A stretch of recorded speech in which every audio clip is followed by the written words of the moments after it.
habis lulus kuliah mau ngapain ya, arsitek mau ngapain gitu, mau jadi arsitek atau enggak gitu. Nah memang ternyata sebenarnya arsitek itu setelah lulus bisa jadi tidak hanya mendesain toh.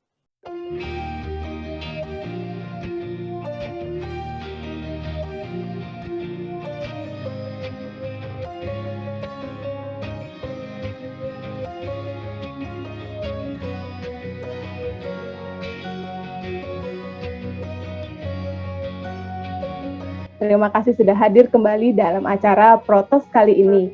Dan seperti yang Bapak Ibu lihat di layar monitor masing-masing, hari ini kita akan berdiskusi dengan Mas Rabani Kusuma dari Nirmara Arsitek atau yang biasa disebut atau dipanggil Mas Iron. Selamat sore Mas Rabani. Halo. Sore. Sebelum saya masuk ke sesi wawancara kali ini, mungkin izinkan saya untuk membacakan sedikit biografi dari Mas Iron ini. Beliau lulusan dari Atmajaya Yogyakarta tahun 2009 ya Mas ya. Lalu bekerja sebagai engineering assistant di Atmajaya Yogyakarta. Lalu sempat menjadi jurnalis di Kompas Gramedia Group, khususnya untuk tabloid arsitektur ya Mas ya. Dan kemudian ada sebagai arsitek di PDW Arsitek. Lalu menjadi principal arsitek dan owner sekaligus founder di Nirmara Arsitek. Nah, Mas Iron boleh dijelasin kan nih? Perjalanannya akhirnya terbentuknya Nirmara Arsitek. Dari PDW langsung membuatkah atau sambil menyicil satu-satu lagi nih Mas? Itu saya dari Atmajaya lulus 2009, masuk dulu 2005. Habis dari Atmajaya move ke Jakarta. Saya sebagai jurnalis, tapi jurnalis arsitektur, banyak ngeliput karya-karya arsitek. Waktu itu lebih banyak di Jakarta karena domisili di Jakarta. Terus karena jurnalis saya juga nulis majalah, nulis buku. Terus salah satu buku yang terakhir saya tulis sebelum resign dari Kompas Gramedia itu bukunya Mas Cosmas Ghazali, The Soul of Space. Saya ingat banget itu bukunya. Waktu itu juga buku itu tercipta karena sempat kita ngobrol-ngobrol, terus beliau mengajak kolaborasi Kompas Gramedia. Kebetulan waktu itu saya banyak terlibat di tulisan tersebut lah, gitu. Jadi kalau baca bukunya lumayan lah ya tulisan saya. Nah dari situ, karena saya nggak tahu ya, ini kita berarti ngobrol curhat ya? Iya. Curhat aja. Jadi nggak tahu kenapa dalam satu momen jiwa arsitekturnya itu muncul gitu loh. Saya ada momen di masa saya mau ngapain ya di sini gitu. Akhirnya saya memutuskan untuk saya harus balik ke jalur arsitek, artinya sebagai desainer gitu.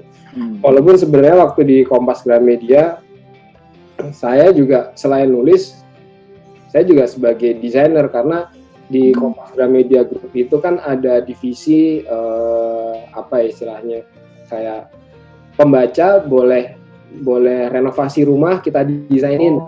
Ada jadi kayak arsitek in-house-nya ya Mas ya? Betul. Jadi nanti kita desainin. Kebetulan di situ ada 2 arsitek, satu saya sama satu teman saya namanya Irfan. Nah kita juga megang rubrik tersebut gitu. Kita desainin, nanti setelah didesain kita bikin ceritanya gitu. Telling story-nya lah, maksudnya desain konsepnya itu seperti apa nanti. Nah itu untuk buat para pembaca. Nah itu tadi di satu momen setelah Thomas Cosmas, terus saya mau ngapain ya, akhirnya saya putusin ya udah jadi arsitek gitu. Berarti semenjak di Kompas pun ilmu ngedesainnya juga nggak hilang ya, Mas Iron? Enggak. Jadi tetap ngedesain walaupun ada tambahan kerjanya jadi jurnalis gitu ya. Ya. Malah jadi nilai tambah malah ya. Jadi bisa ngelihat, bisa apa ya? Mungkin selain jadi arsitek tapi tambahannya adalah bisa menjabarkan ide dari karya. Betul, itu exactly banget. Yeah. Jadi sebagai kan kadang ya ini agak lompat ya, banyak lulusan. Kemarin saya juga sempat diwawancara, ada salah satu topik psikologi sih lebih tepatnya. Habis lulus kuliah mau ngapain ya, arsitek mau ngapain gitu, mau jadi arsitek atau enggak gitu. Nah memang ternyata sebenarnya arsitek itu setelah lulus bisa jadi tidak hanya mendesain toh gitu. Jadi sebagai misalnya kayak Mbak Imelda itu kan juga sebagai arsitek, tapi dia sebagai writer, penulis gitu, itu juga bisa. Misalnya bisa juga jadi sebagai animator yang bikin animasi film-film yang 3D itu kan juga sebenarnya dari karya arsitek gitu ya. Nah itu juga arsitek juga. Jadi nggak melulu lulus kuliah terus mindsetnya saya harus bikin gedung, saya harus bikin rumah misalnya kayak gitu. Ternyata enggak. Nah itu yang waktu itu saya berpikirnya begitu. Akhirnya saya masuk Kompas. Saya justru di Kompas relasi itu banyak banget. Karena kan title-nya tuh press ya. Press itu bisa ketemu siapa aja, bisa ketemu. Lebih netral. Iya. Bisa ketemu menteri, bisa ketemu arsitek mau yang senior sekalipun bisa gitu. Nah akhirnya dari situ selain mendesain, saya juga banyak tahu desain itu seperti ini ya, dari pemikiran para arsitek yang sudah senior gitu. Jadi banyak ide yang akhirnya saya terapkan di kehidupan saya berarsitektur gitu. Sebenarnya banyak inspirasi dari situ juga. Nah akhirnya singkat cerita itu saya pindah ke PDW, kebetulan masuk di PDW Arsitek. Di situ langsung saya terlibat di proyek gede banget gitu. Itu saya inget banget itu Mas Denny Desvianto dulu yang nyeburin saya, kalau mau cepet belajar harus di proyek ini gitu. Saya di PDW project Signature Tower yang mungkin tahu ya infonya, yang 111 lantai tertinggi di Indonesia gitu. Itu hampir 10 konsultan lebih terlibat di situ. Saya termasuk salah satu junior arsitek lokal yang masih banyak belajar banget lah pokoknya di situ, dari para senior di PDW maupun dari konsultan-konsultan asing tentunya di situ. Nah, banyak banget dalam waktu singkat itu di proyek yang besar, ilmunya itu cukup banyak banget gitu. Makanya saya cukup terima kasih banget itu Mas Denny, Pak Tio, Pak Ciko gitu ya, melibatkan saya di proyek itu. Dari situ PDW banyak belajar. Memang jauh sebelumnya kalau mundur ke belakang, saya memang bercita-cita punya usaha. Itu sih. Jadi sebenarnya memang itu udah sebelum saya di Kompas Gramedia pun saya udah punya mapping lah, mapping saya harus ngapain di usia nanti, usia saya umur sekian gitu. Nah, saya pengen buka usaha. Nah, akhirnya pada suatu peristiwa yang memang ternyata saya menemukan seseorang. Jadi kebetulan saya kenal Adisti itu yang sekarang jadi istri saya. Dia ternyata arsitek juga, waktu itu dikenalin gitu. Waktu saya masih di PDW, beliau di Singapura di DP Architects gitu. Nah rencananya tuh dulu dia pengen for good buat ngambil S2 ke luar negeri lah, ke Eropa gitu. Nah, rencananya dulu saya dari PDW juga pengen nyoba buat kerja di luar katanya gitu. Tapi malah nggak jadi dua-duanya, malah married. Nah itu, tapi memang balik lagi rencana awal memang saya pengen buka usaha. Nah akhirnya jadilah itu Nimara Arsitek. Kalau boleh tahu sempat berapa tahun di PDW, Mas Iron? PDW sebenarnya nggak terlalu lama ya. Kalau nggak salah itu 1,5 tahun mungkin. Saya nggak tahu. Berani ya. Maksudnya ya pasti kan selain ada masukan dari istri, pasti kan sudah punya tabungan. Mungkinnya maksud tabungan adalah udah punya mungkin kenalan yang kira-kira pas kita bikin konsultan itu akhirnya akan ada memberikan order project lah ke kita. Apakah waktu itu sempat sudah ada kayak gitu, Mas Iron? Ya, nggak dipungkiri ya, saya rasa beberapa arsitek yang mungkin sekarang lagi bekerja atau lagi belajar pasti punya side job, pasti dong. Yeah. Karena side job itu menurut saya bagian dari tes secara pribadi mental kita ketika kita menghadapi klien secara pribadi gitu ya. Dapat nih, misalnya awal project pertama gimana kita approach klien, dealing harga, konsisten terhadap schedule, kapan dibangun, kapan selesai, terus pada akhirnya pengawasan supaya akhirnya bangunan itu jadi sesuai apa yang kita desain gitu. Saya rasa semua arsitek itu melewati fase itu, dan jujur saya memang waktu bahkan di Kompas dan di PDW saya ada side job, tapi memang nggak banyak sih gitu.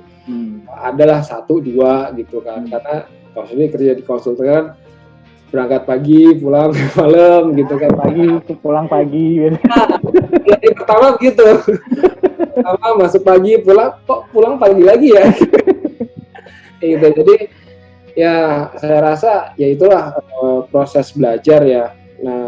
Nah singkat cerita tadi kalau Mas Bayu tanya apa ya kok berani ya gitu. Nah sebenarnya ini kalau kita ngeliat dari framingnya sih beda sih Mas. Jadi masalah berani itu kan sebenarnya waktu saya dulu jauh ke belakang pengen bikin usaha itu kan juga sebenarnya sudah mempertimbangkan risikonya sebenarnya. Jadi risiko itu yang harus siap saya tanggung. Jadi ibarat kata kalau saya gagal ya saya nggak kaget gitu ya. Saya udah tahu ketika saya gagal saya udah tahu harus ngapain gitu. Jadi hampir rasa takut tuh hampir nggak ada. Dan itu saya juga nggak tahu kenapa bisa gitu. Itu mungkin ya, balik lagi ke mental mungkin ya gitu. Karena juga nggak bisa serta-merta sih, misalnya kan ada beberapa teman yang wah lo resign, wah enak ya abis ini bikin usaha gini-gini dalam arti yang enak sih gitu loh, bikin usaha sendiri itu risikonya gede loh gitu, apalagi misalnya jadi saya menikah itu 1 tahun setelah saya resign. Nah, jadi justru saya di PDW itu resign 1 tahun kemudian saya married. Kalau dibalik, kadang ada yang mikir, yakin loh, besok tahun depan nikah, sekarang malah resign gitu. Kalau iya kan, nah itu challenge sih kalau menurut saya. Ya, saya sih berani-berani aja dan ya alhamdulillah ya bisa lah gitu. Intinya gitu sih sampai sekarang. Jalan. Mas, apa aja nih tantangannya ketika Mas Iron pertama kali buka konsultan dan proyek apa nih yang akhirnya membuka jalan Nirmara Arsitek ngedapetin kliennya lagi nih Mas? Paling susah memang waktu kita build sebuah brand di awal. Itu susah. Karena arsitek itu menurut saya kita nggak bicara bentuk bangunan ya. Sebenarnya arsitektur itu lifestyle sih, kalau menurut saya itu lifestyle. Jadi harus dibentuk, harus di-create dengan brand yang bagus lah dalam tanda kutip seperti itu. Jadi untuk dapetin market, untuk dapetin orang ketika nelpon pasrah, gue mau didesainin apa aja, itu juga butuh proses sebenarnya. Oh, sempat ada fase-fase itu ya, Mas Iron. Maksudnya tetap sempat dalam tanda kutip mungkin kalau untuk orang-orang produk tuh canvassing gitu ya. Sempat beberapa menghubungi rekanan atau mungkin orang-orang yang membutuhkan jasa kita gitu ya. Iya, kita di awal-awal bahkan ya benar-benar ada yang minta, Mas bisa nggak bikinin kamarnya modelnya ada joglonya gitu, yang sebenarnya nggak kebayang. Wah, kita kan dari waktu di PDW desainnya kan desain modern gitu, cuma banyak tawaran memang awal-awal tuh yang nggak sesuai ekspektasi mungkin ya gitu. Ada yang minta desainnya klasik, ada yang minta modern. Jadi benar-benar kita orang tuh belum bisa ngelihat arah desain kita sebenarnya apa gitu. Nah, cuma saya belajar banyak dari senior-senior saya maupun yang dulu waktu saya sekolah di Atmajaya atau maupun mentor-mentor saya waktu masih di PDW juga. Kalau once kamu dapat sebuah proyek, lu terima aja gitu, nggak usah pikir nilainya berapa, mau bikinnya bentuknya kayak apa, terima aja. Walaupun nggak sesuai hati dengan idealis, nggak apa-apa gitu, karena ini tuh sebenarnya proses. Dan saya rasa saya nggak tahu, mungkin hampir arsitek melewati proses tersebut gitu. Nah, di satu fase karya itu akan kebentuk dengan sendirinya.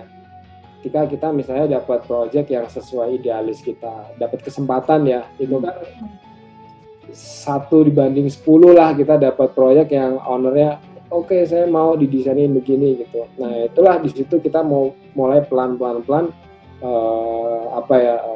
bikin brand yang bagus gitu. Nah, disitulah makanya sekarang kalau beberapa calon klien ngubungin ke kami, ya alhamdulillah rata-rata memang dia udah suka duluan ngelihat porto gitu, udah pengen dibikinin yang mirip-mirip beginilah gitu. Jadi nggak susah kayak dulu harus jelasin gimana ya maksa klien harus mau ngikutin kita gitu. Sekarang ya itu proses sih kayak gitu. Berarti dari semenjak berdirinya Nimara sampai sekarang sudah berapa tahun, Mas Iron? Jadi saya dari PDW itu terakhir 2013. 2013 langsung saya bikin brand sendiri. Di 2015 barulah saya berhenti. Kan tadi sempat juga disampaikan kebanyakan sekarang klien-klien yang masuk tuh sudah mengenal istilahnya style dari Nimara gitu. Karena kalau boleh digambarkan gitu stylenya sendiri tuh Nimara seperti apa sih Mas kalau misalnya mendesain? Desainnya modern ya, modern, tetap tropis gitu ya. Pikirin aspek-aspek tropis itu tetap ada gitu, walaupun secara eksplisit arti tropis tidak melulu diartikan dengan bentuk atap lalu miring gitu.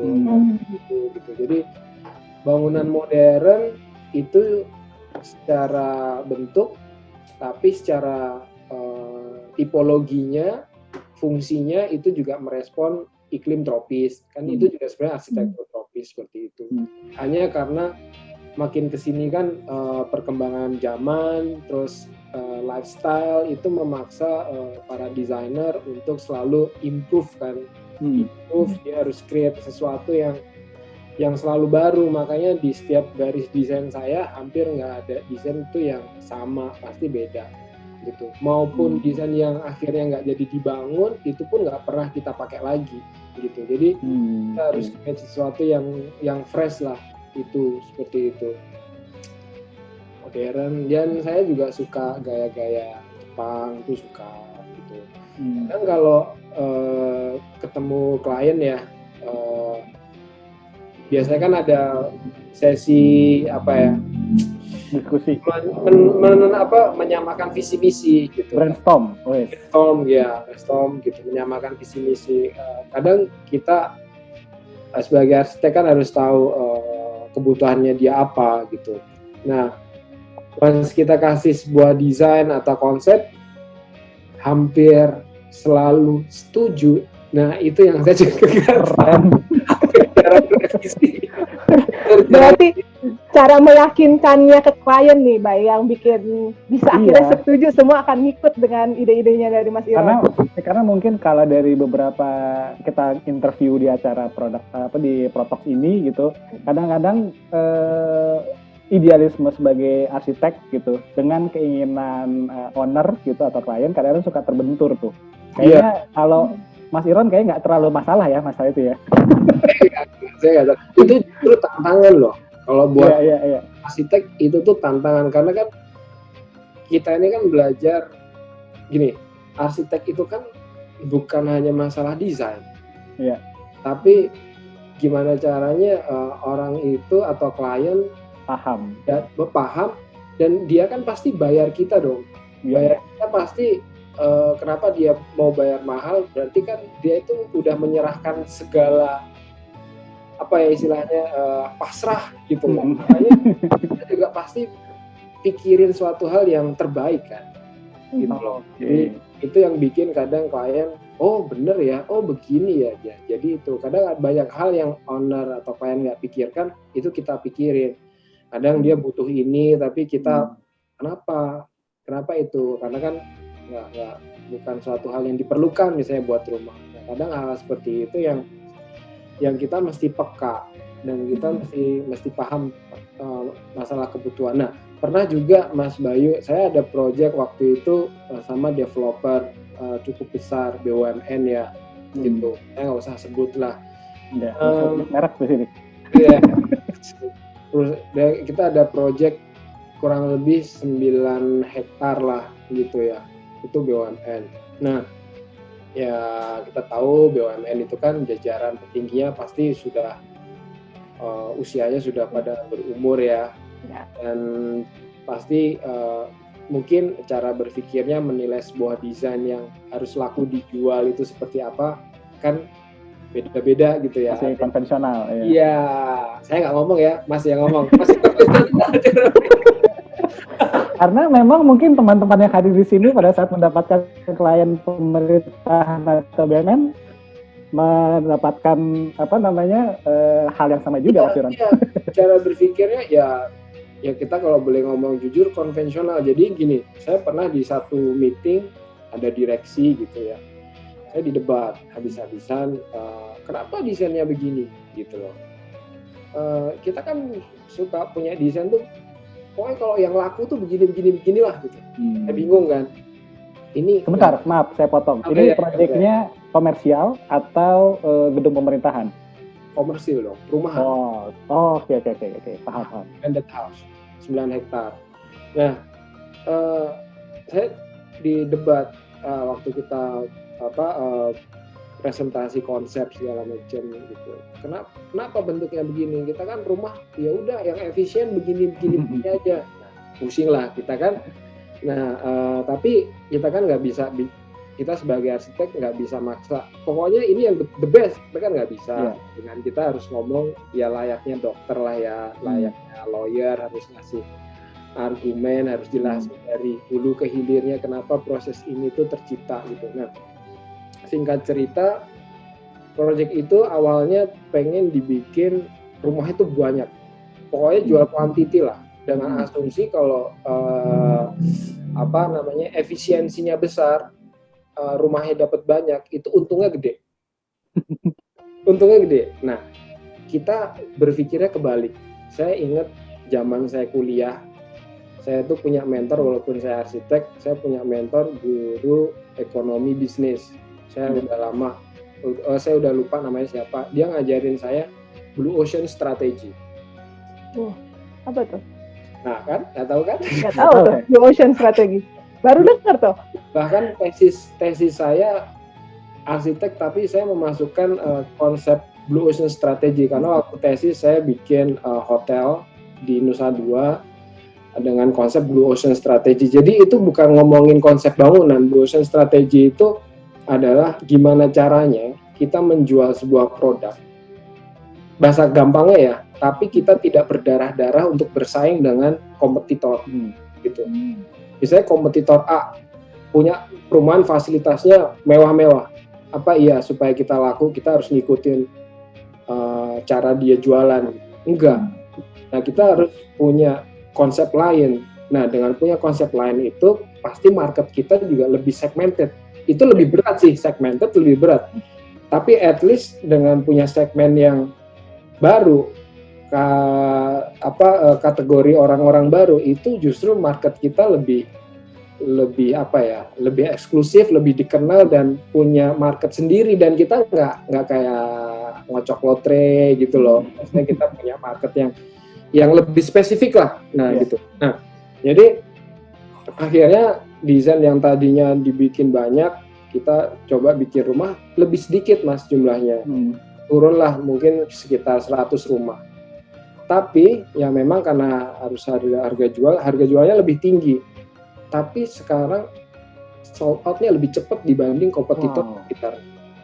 Nah, itulah kenapa tadi balik lagi peran arsitek itu sampai sejauh itu. Makanya kalau kita bicara fasad, bentuk, itu kan as a product aja gitu. Tapi yang paling penting itu prosesnya, kenapa produk itu tercipta gitu. Nah, boleh tuh sekalian kita jelasin juga nih Mas tentang Odori Hotel. Karena kan kalau misalkan sempat kemarin lihat-lihat juga dari Odori Hotel sendiri, lahannya terbatas, tapi bisa langsung dibuat bangunannya bentuk hotel seperti itu. Apakah jumlah kamar yang diinginkan owner itu tercukupi kah atau gimana nih Mas? Nah itu karena proyeknya cukup happening ya sekarang ya. Ya, jadi gini, Odori itu awal mulanya adalah rumah lama di situ, rumah lama yang sama ownernya juga bingung mau dibikin apa ya gitu. Tapi karena ownernya ini ada basicnya developer butik ya, dia sudah punya beberapa hotel budget lah intinya.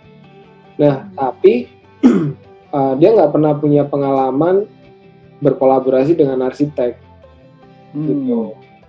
Nah, suatu ketika ketemu saya, kita sempat lihat jalan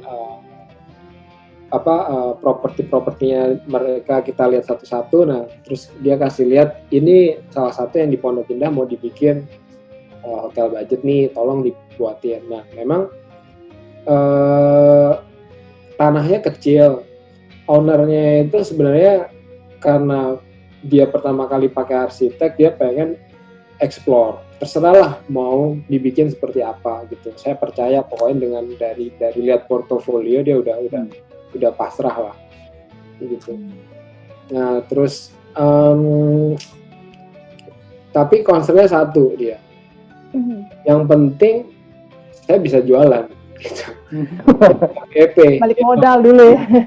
Gitu. Jadi hotel ini nggak akan bisa running ketika jumlah kamarnya di bawah 10. Jadi dengan luas tanah lebar 6 ke belakang kurang lebih 18 meter, kita coba kita dapat 13 kamar. Ya dia langsung happy. Yaudah, deal, kita bikin hotel di sini. Gitu. Tadinya dia pikir asumsi cuma bisa dapat 10 kamar dan 13 kamar, ya dia pasti tenang. Akhirnya jadilah proyek ini gitu. Ini berapa lantai Mas kalau untuk Odori sendiri Mas?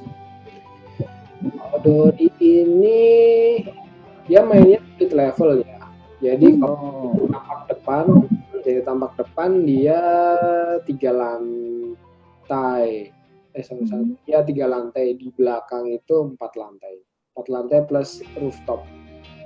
Ya, menarik juga dari klien yang belum, mungkin dia sudah mempunyai beberapa project boutique hotel gitu yang belum pernah bekerja sama dengan arsitek. Berarti pertanyaannya, waktu dia sebelumnya bikin project-project itu dia menggunakan jasa siapa Mas Iron? Nah, makanya kan owner itu kan sekarang banyak yang pinter ya. Karena kan terus apa gitu kan. Kadang-kadang owner bisa memposisikan diri sebagai arsitek juga tuh kadang-kadang.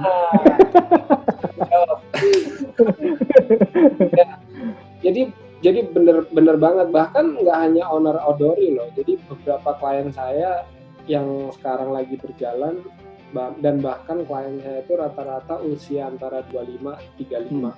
Klien saya itu masih muda-muda mereka waktu ketemu saya itu udah bawa ini gambar preslet dari ini ya. Iya, jadi dia udah pengen bikin begini. Nah, itu memang satu hal cukup membantu para arsitek.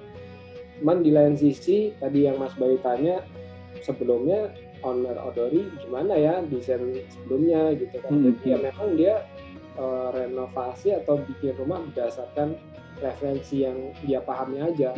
Referensi Pinterest. Pinterest gitu. Ya kalau kata ownernya memang ya semua ada plus minusnya gitu ya. Memang ada beberapa yang kurang, misalnya akhirnya dari sisi pencahayaan alaminya akhirnya nggak dipikirin gitu, jadinya gelap, boros listrik gitu. Nah, Odori ini salah satu yang menurut saya hotel butik budget, hotel kecil yang cukup hemat energi, karena ini view ini adalah area void di lantai tengah, di ruang tengah void tinggi, itu di atasnya skylight, jadi terang banget di sini kalau pas siang. Gitu. Jadi nggak perlu ada tambahan cahaya ya di siang hari ya, Mas? Iya, nggak perlu ada tambahan cahaya siang hari. Seperti itu. Nah, mungkin juga boleh di-share juga Mas Iron pada saat project ini, apakah ada maksudnya challenging-nya tuh di mana ya? Mungkin mungkin salah satunya adalah owner yang baru menggunakan jasa arsitek gitu, pasti akan banyak pertanyaan kan. Kenapa begini, kenapa begitu gitu kan, dan menjelaskannya pasti cukup jelimet mungkin, atau mungkin sama aja sebetulnya Mas. Dari sisi project ini apakah challenging-nya tuh di mana aja Mas waktu itu? Ya, jadi challenge-nya itu kebetulan karena kami konsultan studio ya, konsultan yang bukan yang corporate besar gitu. Banyak klien-klien yang datang itu memang pasangan-pasangan muda, rata-rata itu pasangan muda. Nah, pertanyaan saya itu selalu yang saya tanyakan berulang-ulang sama, sudah pernah berkolaborasi dengan arsitek belum? Itu pertama yang harus saya tanya gitu. Kalau belum, berarti saya harus ekstra jelasin satu-satu. Ya, karena jujur, image arsitek itu terus terang ya, di Jakarta maupun di Indonesia itu kan, wah mahal nih arsitek. Betul. Benar kan? Juga. Kadang malah ada yang berpikiran, kok gambar aja bayar ya? Gitu. Gambar aja bayar ya, gitu kan. Nah, image-nya itu udah mahal. Nah, ketika ya kita kan nggak mau dibilang mahal dalam artian belum apa kok mahal ya, itu kan relatif ya, subjektif banget lah gitu. Nah, makanya saya kalau dengan klien-klien baru itu saya mesti jelasin, ini loh rules dan cara kerja arsitek itu apa yang dikerjain, mulai dari A sampai Z itu ngapain aja. Bahkan kita tuh bukan dalam tanda kutip bukan tukang gambar gitu ya. Dari Pinterest copy paste misalnya seperti itu. Jadi mungkin ada garis-garis karena ada referensi, mungkin ada yang sama, tapi semuanya itu punya cerita masing-masing beda.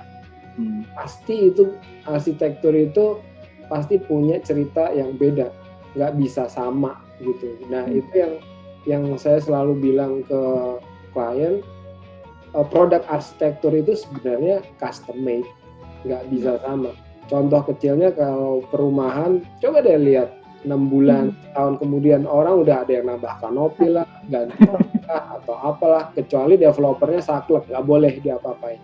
Gitu. Nah, itu yang saya maksud, setiap kepribadian, setiap customer atau setiap owner itu punya kebutuhan beda-beda. Nah, balik lagi, kalau memang belum pernah kolaborasi dengan arsitek, saya mesti jelasin itu Mas, A sampai Z. Tapi kasusnya si Odori ini sama, saya mesti jelasin ngapain aja sih arsitek, ya saya jelasin satu-satu. Ini prosesnya begini, dan hasilnya kenapa bentuk bangunannya harus nongol maju mundur. Ini baru saya mau tanya tuh. Ya, itu juga banyak alasannya sih sebenarnya dari sisi arsitek ya, karena gini, ini kan Jalan Pinang Mas Raya kalau nggak salah, Oke ya, Pondok Indah. Nah, jalan di depan ini tuh jalan yang sangat crowded. Setiap hari tuh rame banget. Nah, di sini sedangkan di lingkungan ini banyak kos-kosan, banyak rumah, ada tempat makan, dan mungkin 90%, 80% lah fungsi rumah di sini tuh udah berubah jadi komersial. Rata-rata kita amatin di jalur itu rata-rata 80% udah jadi komersial. Yang lain disewain jadi rumah dikontrakan atau kos-kosan. Iya. Nah, jadi si owner ini kan awalnya punya properti yang notabene belum terlalu membrandingkan diri gitu. Jadi saya approach-nya mencoba masuk dari sisi yaudah kita bikin sesuatu yang ikonik tapi sebenarnya ini mewakili branding Anda gitu, brand perusahaan Anda. Jadi next kalau misalnya ada Odori yang lain itu image-nya itu seperti ini gitu. Dan sebenarnya arsitektur yang kita bangun di sini sejujurnya memang berawal bukan dari kita menciptakan bentuknya atau stylenya si arsitek, tetapi gimana cara kita membrandingkan sebuah brand perusahaan melalui arsitektur. Itu jadi image orang melihat Odori ini akhirnya akan melekat dari si brand tersebut gitu. Terlepas ownernya mau disorot atau enggak itu kan urusan lain gitu. Nah, kalau dari sisi bentuk memang kita pengen bikin tadinya itu yang nongol di setiap lantai itu kan itu filosofinya sebenarnya balkon. Itu idenya tuh balkon sebenarnya. Cuma karena padat kita nggak pengen bikin balkon, kita pengen bikin sesuatu yang lebih kesannya ikonik. Orang bisa duduk-duduk di slab lantainya itu, mungkin dia ada baca buku atau apa gitu ya. Dan itu jadi spot yang menarik ketika dilihat dari depan. Kalau di bangunan komersil kayak mall itu jadi kayak tempat pajangan manekin gitu loh. Jadi dari awal kita ngedesain tuh kita udah ngebayangin gimana ya, apa kita bikin manusia yang ada di dalam itu seolah-olah jadi sculpture-nya si bangunan ini gitu loh. Jadi kita pengen bikin itu justru. Dan ternyata benar ketika waktu ini jadi orang tuh pada pengen duduk di situ dan difoto. Gitu. Saya sempat lihat tuh. Itu yang kadang ternyata ide itu bisa membawa dampak yang luar biasa gitu. Nah itu konsepnya sebenarnya protruded windows ya, jadi jendela yang nongol. Nah jendela yang nongol terus orang bisa duduk-duduk, bisa foto di situ gitu. Terus dia upload di Instagram. Akhirnya ya bangunan ini akan membrandingkan dirinya sendiri gitu. Nah ini yang menarik dari Odori ini saya ngeliat dari tadi tuh tampilan fasadnya mas. Ini kan sekilas tuh kayak apa ya, kalau di foto kayak tembaga gitu. Ini apakah memang seperti itu atau sebetulnya ini cara pengaplikasian cat aja yang beda seperti itu mas? Ya jadi kalau kita paksain idealisnya arsitek ya, bangunan ini bisa jauh lebih mahal.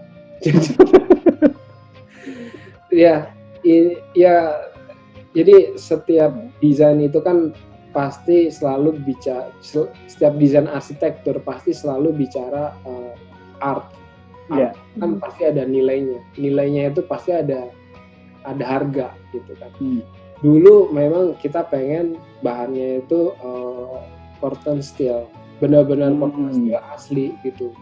Jadi kadang kan ada kalau yang mau murah-murah pakai plat besi disiram cuka, ya kan?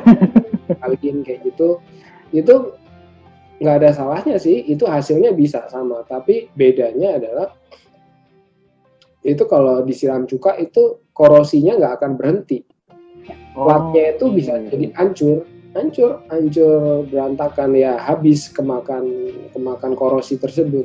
Nah kalau curtain steel yang asli itu memang mahal, jadi ketika dia berkarat ya dia karatnya akan begitu aja terus kayak gitu. Nah singkat cerita akhirnya terus material apa yang efisien, murah, terus perawatannya juga gampang, akhirnya kita pakai cat. Nah, catnya ini tekniknya wash, jadi memang handmade, setiap dioles, dihapus, jadi ya satu-satu gitu yang menyerupai besi berkarat. Terus sekalian aja kita tadinya bentuknya lebih polos, simple, kita bentuk aksonometri atau fasad dinding lebih 3 dimensional, ada maju mundurnya. Terus yang di bagian bawah yang menarik itu bagian entrance kita pakai rotan sintetis. Idenya yaitu tadi, kenapa kita bikin fasad yang abstrak, sekalian aja semua instrumen fasadnya kita bikin abstrak lah. Itu idenya dari kalau di Jepang tuh ada kesenian origami ya.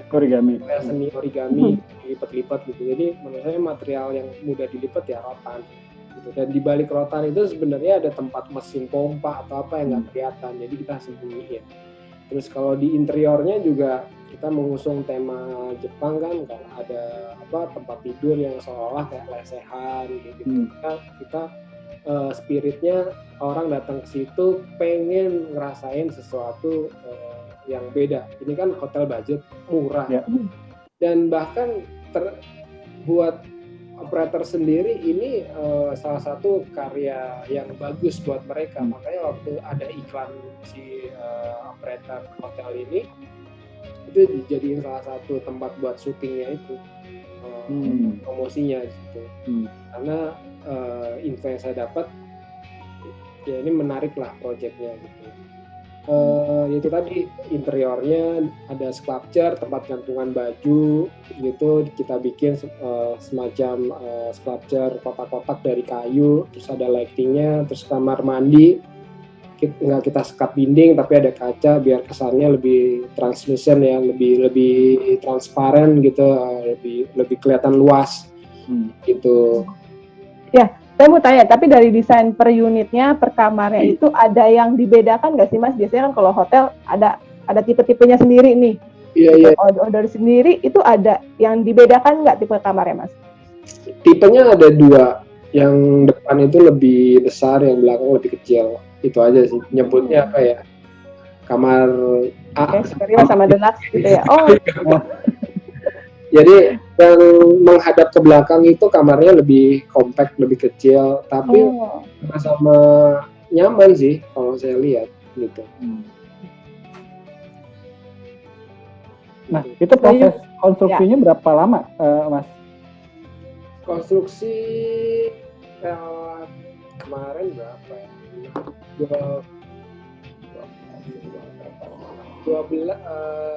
16 sampai 18 bulan kalau nggak salah. Termasuk cepat ya? Termasuk cepat.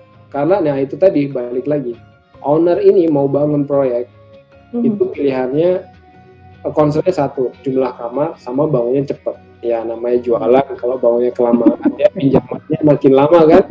Yes. Ya kan, bunganya makin tinggi gitu kan. Nah, jadi concernnya itu sih.